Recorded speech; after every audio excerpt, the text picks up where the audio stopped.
वो हमारे देश में किडनी चोरी की खबरें अक्सर सुर्खियों में आती रहती है।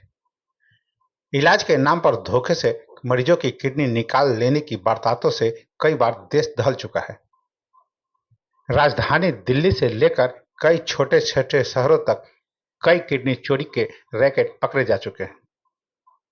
लेकिन बिहार के मुजफ्फरपुर से किडनी चोरी का जो मामला सामने आया है, वो यकीनन हैरान करने वाला होता है। जहां एक झोला छाप डॉक्टर ने इलाज के नाम पर एक महिला की एक नहीं बल्कि दोनों ही किडनियां एक साथ निकाल लेता है और उसे मरने के लिए छोड़ देता है। किडनी के बगैर किसी भी इंसान का 2 दिनों से ज्यादा जिंदा रहना मुश्किल होता है। आखिर कैसे हुई ये अजीब चोरी? आइए जानते हैं इस सनसनीखेज कांड की कहानी। तो सबसे पहले नमस्कार। आप देख रहे हैं न्यूज जीरा क्राइम और मैं आपके साथ विपिन। घटना बिहार राज्य की, जहां मुजफ्फरपुर के सरकारी अस्पताल के बिस्तर पर अपने 3 छोटे-छोटे बच्चों के साथ लेटी सुनीता देवी को अब किसी फरिश्ते का इंतजार होता है। वो फरिश्ता जो उसे ढूंढता हुआ इस अस्पताल में आए और उसे अपनी एक किडनी देने की पेशकश करे, और न सिर्फ पेशकश करे बल्कि एक ऐसे डोनर के तौर पर आए जिसकी किडनी सुनीता से मैच कर जाए। असल में सुनीता के जिंदा रहने की अब बस यही एक शर्त रहे, वरना अफसोसनाक हकीकत तो यही है कि सुनीता हर रोज धीरे धीरे मौत की तरफ बढ़ रही है। आने वाले वक्त, कौन सा दिन, कौन सी तारीख और कौन सा लम्हा उसकी जिंदगी की आखिरी घड़ी साबित हो, ये कोई नहीं जानता। असल में सुनीता की ये हालत इसलिए है क्योंकि उसके शरीर में एक भी किडनी नहीं है। अब सवाल उठता है कि भला ऐसा कैसे हो सकता है? किडनी तो आमतौर पर इंसान के जिस्म में 2 होती है। जिसकी किडनी किसी बीमारी या दूसरी वजह से खराब भी हो जाती है, तो भी एक किडनी के सहारे अपनी बाकी की जिंदगी गुजार सकता है। लेकिन ऐसा कैसे हो सकता है कि किसी के जिस्म में एक भी किडनी न हो? सवाल यह भी है कि अगर सुनीता के जिस्म में एक भी किडनी नहीं है, तो अब तक जिंदा कैसे रही? कैसे उसकी शादी हुई? कैसे वो 3-3 बच्चों की मां बनी? तो सुनीता की जिंदगी की इस कहानी को जानने के लिए आपको अब से कोई 4 महीने पीछे चलना होगा। तारीख होती है 3 अगस्त 2022, जिला मुजफ्फरपुर, बिहार। यूट्रस में इन्फेक्शन की शिकायत के बाद घर वालों ने सुनीता को शहर के ही बरियारपुर चौक के नजदीक शुभकांत नाम के एक प्राइवेट नर्सिंग होम में भर्ती करवाता है। चूंकि सुनीता की तबीयत ज्यादा खराब होती है, इस पर नर्सिंग होम के डॉक्टर पवन कुमार ने उसके ऑपरेशन की बात कहता है। अब कोई डॉक्टर किसी मरीज को कुछ कहे और मरीज उस पर यकीन न करे, ऐसा कैसे हो सकता है?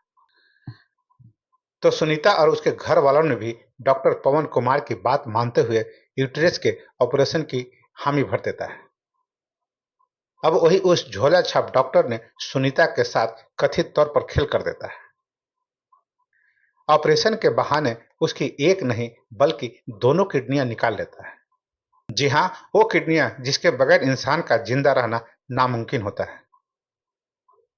यानी ऑपरेशन से पहले तक सुनीता के पास किसी भी दूसरे इंसान की तरह 2 किडनियां रहती है, लेकिन इसके बावजूद रातों रात उसके जिस्म में हुई किडनियों की चोरी ने उसे पूरी उम्र के लिए एक मरीज बनाकर छोड़ देता है। अब जब किडनी डॉक्टर द्वारा निकाल लिया जाता है, उसके बाद सुनीता की तबीयत ठीक होने की बजाय और ज्यादा बिगड़ने लगती है। तब मरीज के साथ साथ उसके घर वाले भी परेशान होने लगते हैं। फिर जब घर वाले दोबारा उसी नर्सिंग होम में पहुंचते हैं, तो डॉक्टर पवन ने सुनीता को एक एम्बुलेंस दिलवाकर उसे इलाज के लिए पटना भिजवा देता है।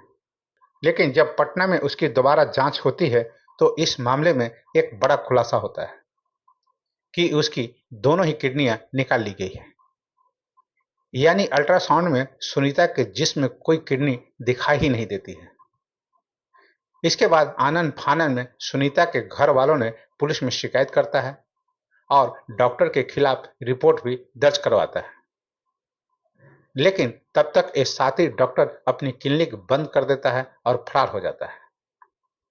हालांकि पुलिस ने उसे बाद में गिरफ्तार कर लेता है और उसे जेल भेज देता है। लेकिन इधर सुनीता की जिंदगी जीते जी उस पर बोझ बनकर रह जाती है।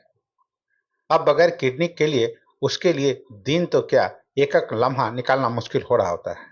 ऐसे में घर वालों ने उसे मुजफ्फरपुर के सरकारी अस्पताल यानी कि Shri Krishna medical college and hospital में भर्ती करवा देता है।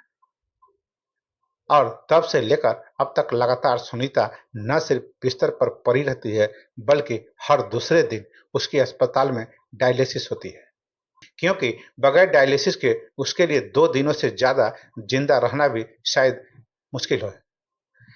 लेकिन वो कहते हैं ना कि कोई मुसीबत अकेली नहीं आती, बल्कि अपने साथ साथ कई और मुसीबतें साथ लाती है।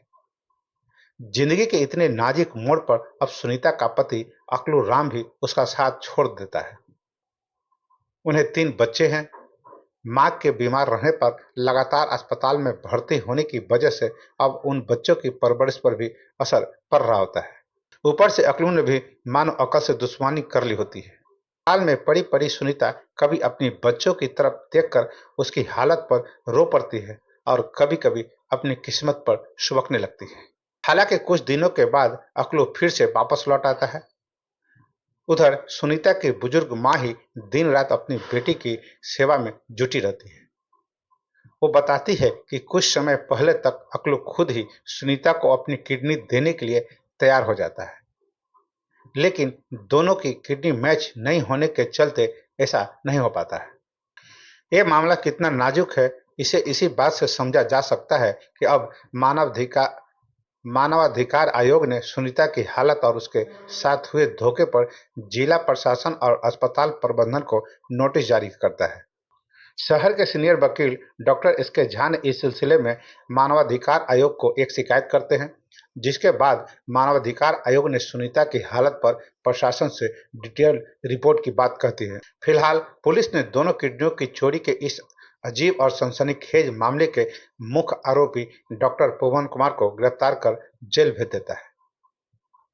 लेकिन इस मामले की जांच में कुछ ऐसी चौंकाने वाली बातें सामने आती है जिस पर यकीन करना ही मुश्किल होता है। पुलिस सूत्रों की माने तो गिरफ्तार आरोपी डॉक्टर पवन कुमार ने बताया कि उसने किडनी किसी को आगे बेचने के लिए नहीं, बल्कि धोखे से निकालकर फेंक दिया है।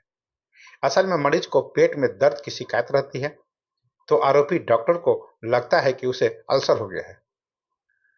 उसने मरीज से कहा कि अगर वो किसी दूसरी जगह पर इलाज के लिए जाएगी तो उसको लाखों रुपए खर्च होंगे और वो सस्ते में काम कर देगा। मरीज और उसके घर वाले इस बात के लिए तैयार हो जाते हैं और तब डॉक्टर पवन और उसके साथियों ने किडनी को अल्सर समझकर शरीर से काटकर अलग कर देता है और कूड़े में फेंक देता है। हालांकि दोनों किडनियां एकाएक काट कर निकाल लिए जाने से मरीज के शरीर से बेतहाशा खून बहना चाहिए था। ऐसे में आखिर वो मरीज इस भयानक वारदात के बाद अब तक कैसे जिंदा है और कैसे आगे के इलाज के लिए अलग अलग जगहों पर वो दौड़ती भागती रहती है, ये भी एक बड़ा सवाल है। पुलिस की मानो तो इस मामले में गिरफ्तार डॉक्टर पवन के अलावा और भी 2 लोग आरोपी हैं जो उस ऑपरेशन में शामिल होते हैं, लेकिन बाकी दोनों अभी फरार चल रहे हैं। तो बस आज के लिए इतना ही। अगर कोई सुझाव हो तो जरूर दें। अगर मेरा चैनल को सब्सक्राइब नहीं किए हैं तो जरूर कर लें और मुझे आज्ञा दीजिए। नमस्कार, शुभ रात्रि।